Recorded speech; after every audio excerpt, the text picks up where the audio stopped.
वजह यह है कि यहाँ पर वो कौम ज्यादा है जो लोगों की नजरों में चुभती ज्यादा है।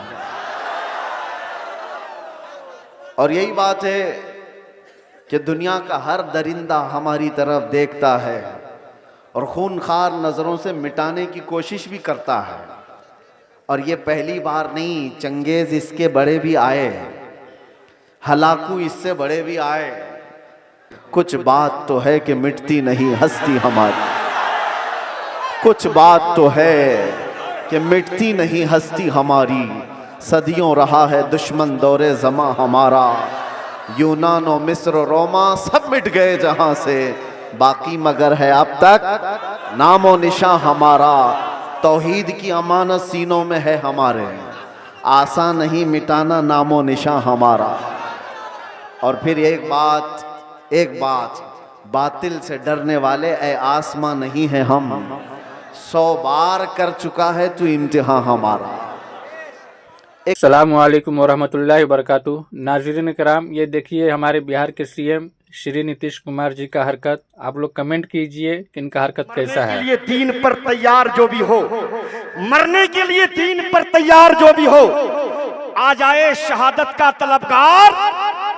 दज्जाल से डरने की जरूरत नहीं हमें, मर्जी खुदा की चलती है सरकार, मर्जी खुदा की चलती है सरकार। जो भी हो इस्तेमाल करें नारा लब्बैक या रसूल।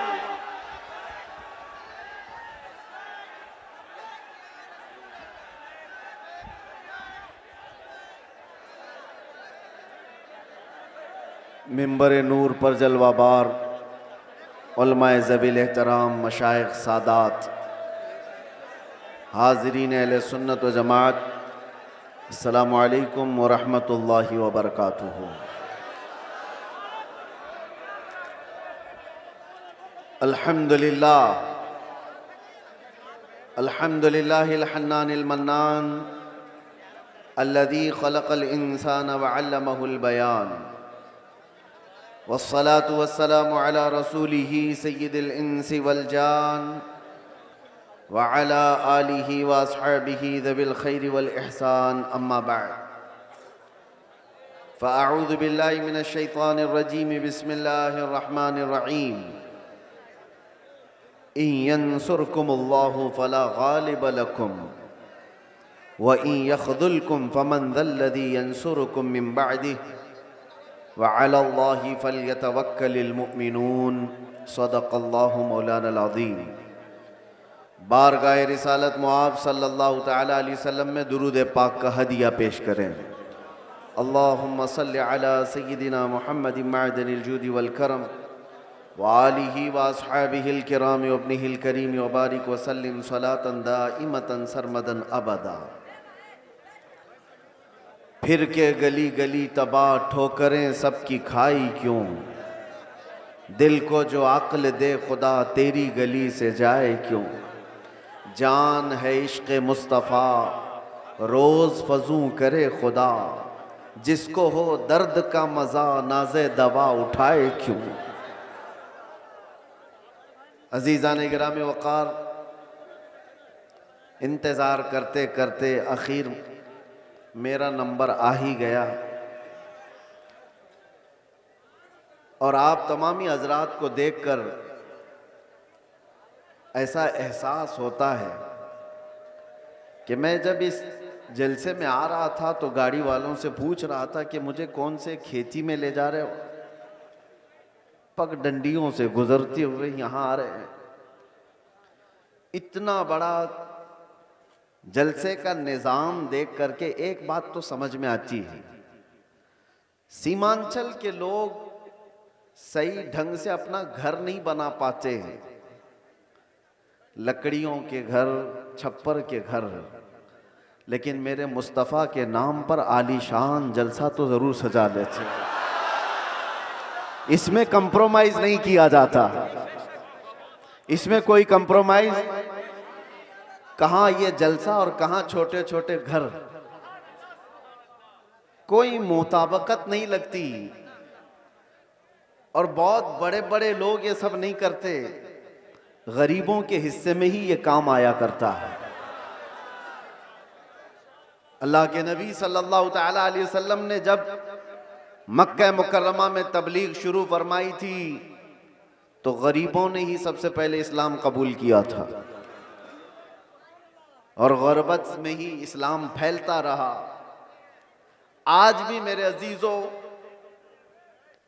बिहार में बहुत सारे इलाके हैं, लेकिन हम बहुत दूर बैठकर यहाँ के इलेक्शन की धमक भी सुनते थे तो सीमांचल की बात ज्यादा सुनते थे। उसकी वजह क्या है? बिहार में तो बहुत सारे इलाके हैं, बहुत सारे जिले हैं, इस इलाके का तज़किरा ज्यादा क्यों होता है? वजह यह है कि यहाँ पर वो कौम ज्यादा है जो लोगों की नजरों में चुभती ज्यादा है। और यही बात है कि दुनिया का हर दरिंदा हमारी तरफ देखता है और खूनखार नजरों से मिटाने की कोशिश भी करता है। और ये पहली बार नहीं, चंगेज इसके बड़े भी आए, हलाकू इससे बड़े भी आए, लेकिन वो इस दीन मतीन का कुछ बिगाड़ ना सके। आप भी ना घबराना, ये जलसे कोई ख़त्म नहीं कर सकता और ना ये नाम हमारे कभी ख़त्म किए जा सकते हैं। कुछ बात तो है कि मिटती नहीं हस्ती हमारी, कुछ बात तो है कि मिटती नहीं हस्ती हमारी। सदियों रहा है दुश्मन दौरे ज़मा हमारा, यूनान और मिस्र और रोमा सब मिट गए जहां से, बाकी मगर है अब तक नामो निशां हमारा। तौहीद की अमानत सीनों में है हमारे, आसान नहीं मिटाना नामो निशां हमारा। और फिर एक बात, बातिल से डरने वाले ए आसमां नहीं है हम, 100 बार कर चुका है तू इम्तिहान हमारा। एक बड़ी लज्जत है, बड़ा अजीब एहसास है बिहार के, बंगाल के, झारखंड के जलसों में।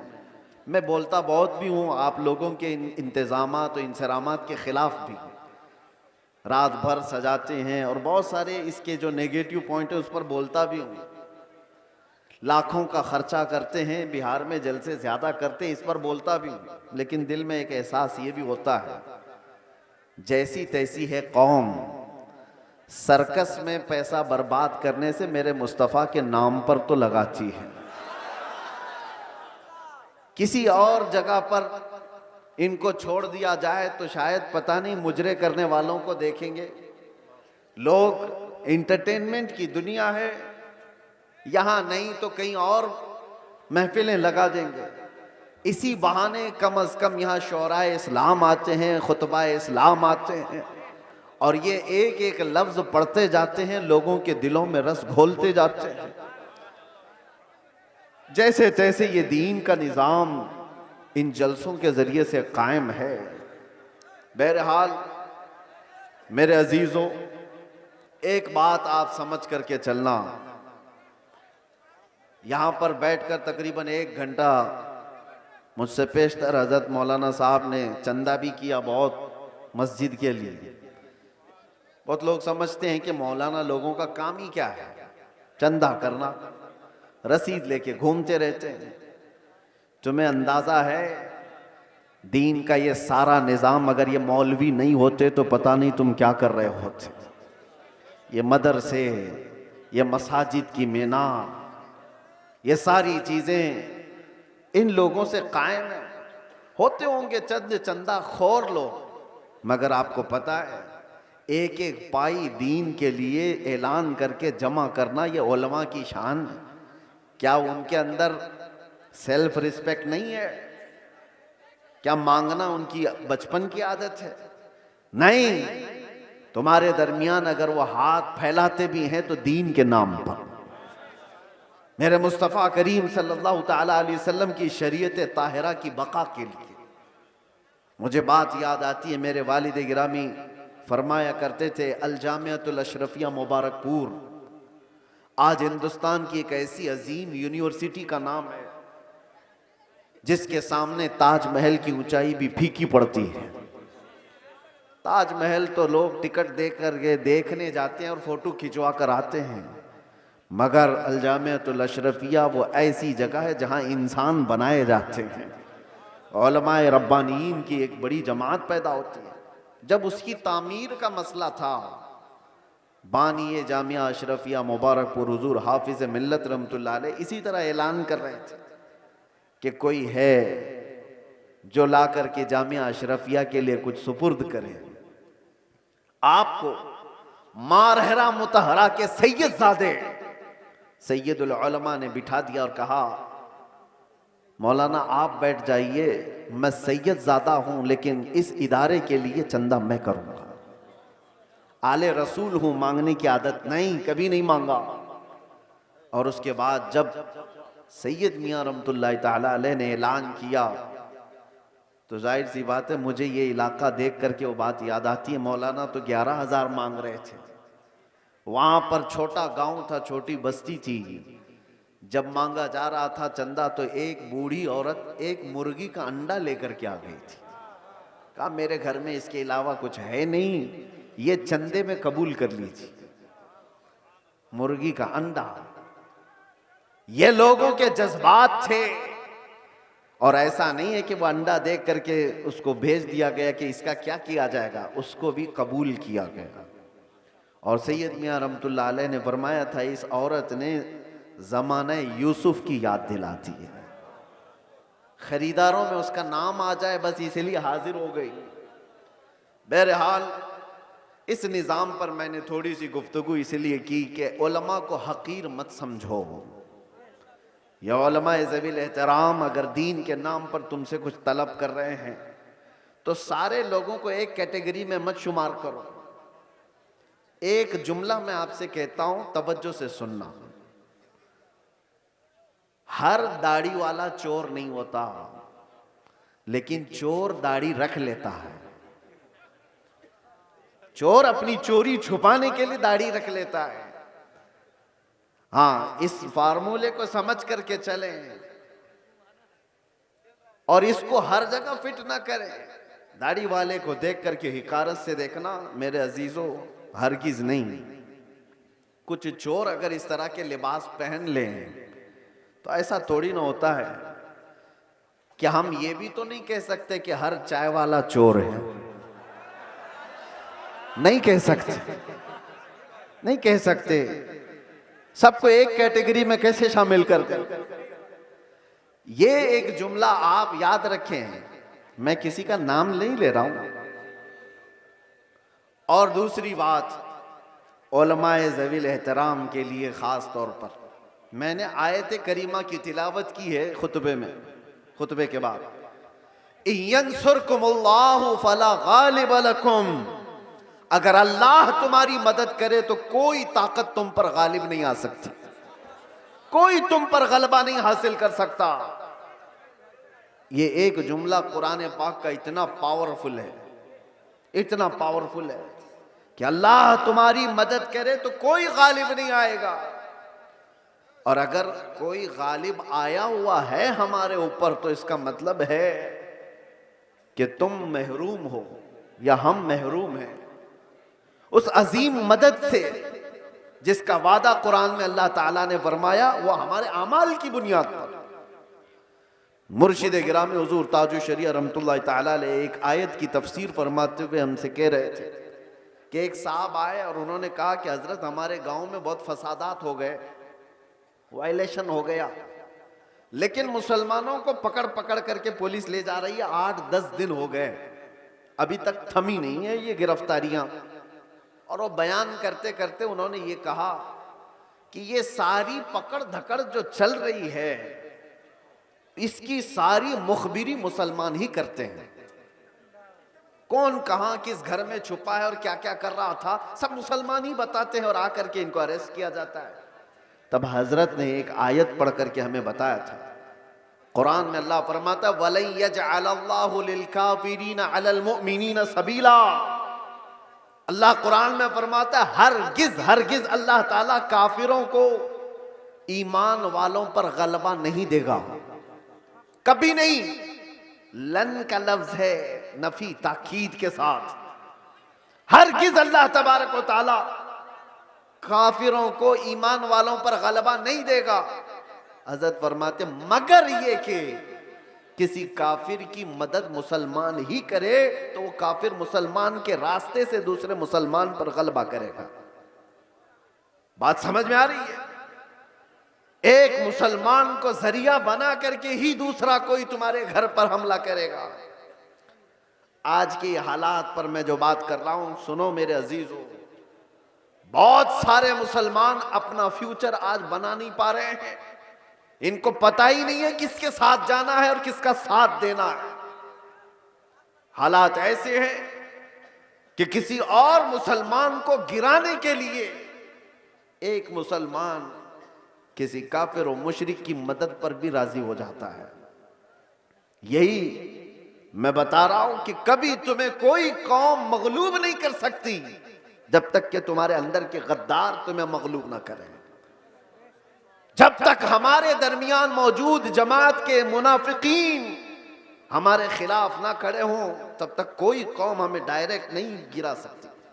अभी 1 महीने पहले की बात मैं बताऊं, और सीनियर ऑफिसर ने मुझसे कहा कि मौलाना आप डरते क्यों हैं? आपकी कौम को कोई भी हरा नहीं सकता, ये हम जानते हैं। ये मैं सुनता था पहले, लेकिन डायरेक्ट सुना, आपकी कौम को कोई कुछ नहीं कर सकता। आपकी कौम ही आपकी कौम को बर्बाद करती है, बाकी कोई नहीं कर सकता। आज भी दूसरों को इस बात का यकीन है कि हमें कोई भी गलबा हासिल करके गिरा नहीं पाता जब तक कि हमारा अंदर का मुनाफिक उसका साथ नहीं देता। ये गद्दारों की जमात, ये मुनाफिकीन की जमात, मैं जानता हूं सैफी साहब यहां मौजूद है, मैं आपसे कह रहा हूं कि उस वक्त कैफियत क्या होती होगी। ये स्टेज पे मौजूद सारे उलमा, हमारी बिरादरी, उलमा बिरादरी, हम गिरफ्तार होकर के 200 लोगों के दरमियान हैं। पहरेदारी में कोई कसर नहीं छोड़ी जा रही है, कोई कसर नहीं छोड़ी जा रही है। सारे इर्द गिर्द हमारे अतराफ कुर्सियां लगाकर बैठे और सवालात पे सवालात, सवालात पे सवालात। और उस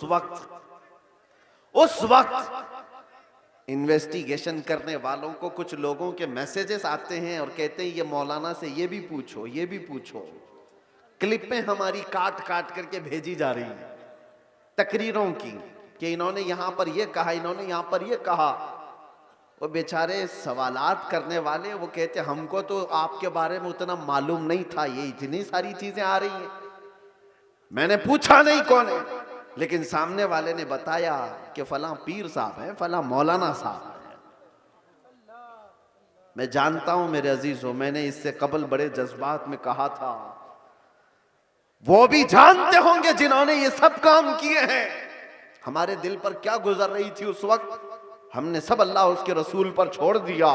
लेकिन एक बात याद रखना, गद्दारों की जमात से कहता हूं, कल क़यामत होनी है और बारगाह मुस्तफा में हमें भी खड़ा होना है और तुम्हें भी खड़ा होना है। देखा जाएगा कि तुम किसके साथ खड़े होते और हम किसके साथ खड़े होते। देखा जाएगा तुमने किसी एक आलिम को सिर्फ और सिर्फ नामूस रिसालत की बुनियाद पर सजा को तवील करने के लिए, साथ देने के लिए जासूसियों का माहौल बनाया था। कयामत तो होनी है, मौत तो आनी है, कब्र में भी जाना है। ये मत समझ लेना कि सब कुछ यहां पर है।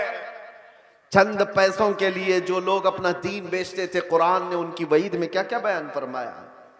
ये वो लोग हैं जो यहूदी उलमा थे, यही तो किया करते थे। मालदारों को खुश रखने के लिए वो दीन का निजाम बदल दिया करते थे। अब देखना जैसे जैसे ये सख्ता पावर में आज लोग हैं, हुकूमत में जो लोग हैं, मजबूत से मजबूत होते जाएंगे तो तूफान आएगा बहुत सारों के अंदर। कितने तो इधर से उधर निकलने लग जाएंगे कि भाई जिसकी लाठी उसकी भैंस, हमें भी उनकी बोली बोलनी पड़ेगी, हम भी उनके शाना बशाना रहेंगे तो कुछ हमारे भी काम हो जाएंगे। देखना और चंद दिनों के बाद वो चाहे उलमा दिखने वाली जमात में से लोग हों या नेता बनने वाले लोग हों, ये सब वो चाटुगिरी करने वाले लोग, इन तूफानों में अब किसके किसके साथ जाने लगेंगे और कौम की दलाली करने लगेंगे, देखना आप चंद दिनों के बाद। और ऐ कौम के गयूर नौजवानों, मोहब्बत मुस्तफा पर और नामूसे मुस्तफा पर तुमने जज्बात में आकर के जो नारे लगाए, इनका पास व लिहाज रखना। चाहे पूरी जमात के बड़े बड़े लोग किसी ऐसी जमात के साथ चले जाएं जो मेरे मुस्तफा के दुश्मन हैं, उन्हें मत देखो, उनकी दौलत ना देखो, उनकी सियासत ना देखो, उनके ऊंचे मर्तबे ना देखो। मैं गरीब ही सही, मेरे दामन में मेरे मुस्तफा की मोहब्बत काफी है। इस पर कायम रहना। तुम्हारे घर छप्पर के हैं, तुम्हारे इलाके बाढ़ से डूब जाते हैं, बहुत सारे मामलात हैं, इस पर राजी रहना, लेकिन ईमान का सौदा कभी ना करना, नामूस है मुस्तफा का सौदा कभी होने नहीं देना। ऐसों की जमात से अपने आप को बचाए रखो जो दीन का सौदा करते हैं। मेरे अजीजों, एक बात मैं कह रहा था, मौलाना अभी जो चंदा कर रहे थे एक मस्जिद ही के लिए, लोग मजाक उड़ाते हैं हमारा। सुन्नियों के जलसे देखो चंदे कर रहे होते हैं, हर भाई करेंगे ही ना, हमारे पास सऊदी रियाल थोड़ी ना आते, हम तो गरीबों से ही बना रहे हैं जो कुछ भी बना रहे हैं। हमारे पास कौन सी हुकूमत है, ना सऊदी है, ना कतर है, ना कुवैत है, कुछ नहीं है। हो सकता है तुम्हारे पास डॉलर भी आते हो, रियाल भी आते हो, पाउंड भी आते हो, तुम्हारे आकाओं से सब आता होगा। ये गरीबों की बस्ती में जो आता है इनकी मेहनत मजदूरी की कमाई से ही आता, और इसीलिए रियालों पर पलने वालों से डर कौम को, दुनिया को नहीं है, इन गरीबों की बस्तियों से लोगों को डर है कि इनकलाब पैसे के लालचियों से नहीं आता, ये ईमान पर जिंदा रहने वाली गरीब कौम से इनकलाब आता है।